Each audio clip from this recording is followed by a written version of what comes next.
রাজধানীর মোহাম্মদপুরে এক ফ্ল্যাটে মা মেয়েকে হত্যার অভিযোগ গৃহকর্মী আয়েশার বিরুদ্ধে।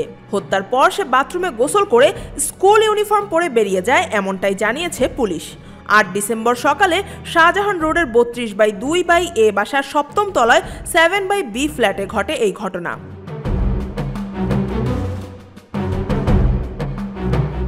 পুলিশ জানায়, মাত্র 4 দিন আগে ভবনের দারোয়ান মালেকের মাধ্যমে বাসায় আসে মেয়েটি। আয়েশা পরিচয়ে সে নিহত মালাইলা আফরোজের বাসায় কাজ নেয়। ভবনের বাসিন্দারা জানান, নিহত মালাইলা আফরোজ গৃহিণী। তার মেয়ে নাফিসা মোহাম্মদপুর প্রিপারেটরি স্কুলের 9ম শ্রেণীর শিক্ষার্থী।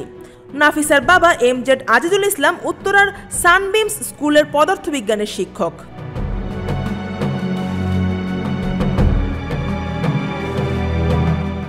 সিসিটিভি ফুটেজে দেখা যায়, সকাল 7টার দিকে নাফিসার বাবা স্কুলে যাওয়ার জন্য বের হন।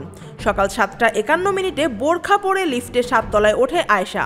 9:53 স্কুল ইউনিফর্ম পরে মুখে মাস্ক লাগিয়ে বেরিয়ে যায় সে।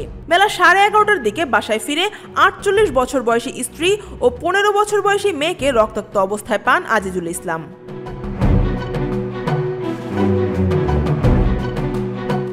তিনি বলেন, কয়েকদিন আগে কাজের সন্ধানে মেয়েটি গেটে আসে। দারোয়ানের মাধ্যমে বাসায় পাঠানো হলে স্ত্রী তাকে কাজে রাখেন। নিজের নাম আয়েশা বলে জানায় মেয়েটি। বয়স আনুমানিক 20 বছর। গ্রামের বাড়ি রংপুর। জেনেভা ক্যাম্পে চাচা চাচির সঙ্গে থাকে। আগুনে তার মা বাবা মারা গেছে বলেও জানায়। 2 দিন সময় মতো কাজ করেছে, তবে আজ যা হয়েছে তা বলা সম্ভব নয়।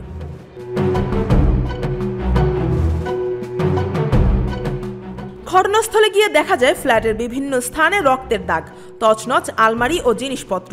পুলিশের ধারণা, মাকে হত্যার পর মেয়েটি দৌড়ে সিকিউরিটি গার্ডকে ফোন দিতে চাইলেও ইন্টারকম খোলা ছিল।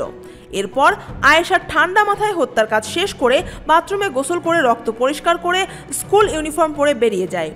বাথরুম থেকে সুইচ গিয়ার ও 2টি ধারালো অস্ত্র উদ্ধার করেছে পুলিশ।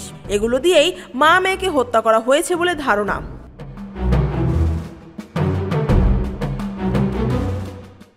দারোয়ান মালেককে হেফাজতে নিয়েছে পুলিশ।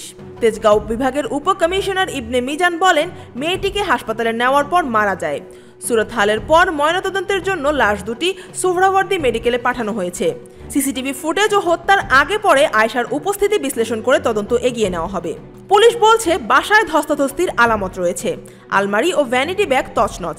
প্রাথমিকভাবে কিছু খোয়া যেতে পারে। ঘটনাস্থল থেকে 2টি ধারালো ছুরি উদ্ধার করা হয়েছে। News desk, Dhaka watch.